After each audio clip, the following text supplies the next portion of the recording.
warned that leaders are still far from agreement over Britain's renegotiation. The pressure for a deal will be increased by a new poll today, suggesting a majority of people are now in favour of Britain leaving the EU. But Europe's leaders have got other problems to deal with, not least the immigration crisis. Here's our political editor, Gary Gibbon. The EU says that this year 1.5 million people have made irregular crossings into the European Union. To deal with that, the European Commission announced a plan for more Europe. The joint EU Frontier Defence Force will be beefed up and deployed to any country thought to be failing to defend the EU's borders, whether that country likes it or not. Could we impose this on a member state even against the will of that member state? I see this as a safety net. That'll be one of the many tough discussions at the EU summit on Thursday before leaders even get round to discussing David Cameron's renegotiation. Those campaigning to leave the EU claim the migrant crisis has been helping their cause make headway. Looking at the average of the opinion polls since the autumn started, it looks as though the campaign to remain inside the EU has seen its lead dwindle. Although some think that's a function of which polling companies have been doing the polling and which methods they use. They're now nothing like as far ahead as the Yes campaign in Scotland, this far ahead of Scotland's referendum.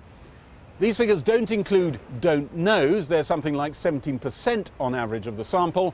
And they're not necessarily don't votes. They could make the difference, those of them that choose to vote. Likewise, if Scotland's anything to go by, there could be real switches between the two camps come polling day itself. Don't read too much into it, but there is a direction of travel. And it's not just happening in Britain, it's happening across the rest of Europe too. Increasingly, people are losing faith in these institutions. You don't dispute that your side has lost its lead, its rather substantial lead. Absolutely, and I would always say, you know, some of the good songs are on the outside, and we do need to ensure that we are not complacent, that we get out in the country. A full-on EU treaty signing.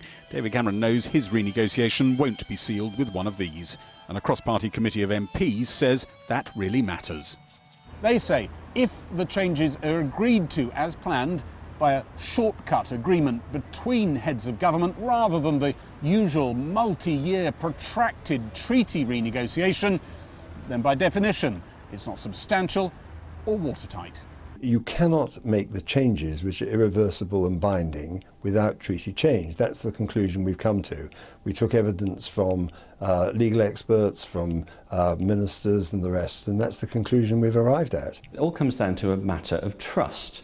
These are friendly democracies with whom we deal on a day-to-day basis. Just as we wouldn't agree something with them and go back on it, so nor will they. And I do think it takes the kind of weird, suspicious mind that basically doesn't trust anyone with a foreign accent to think that that kind of international agreement wouldn't actually have effect in the long run.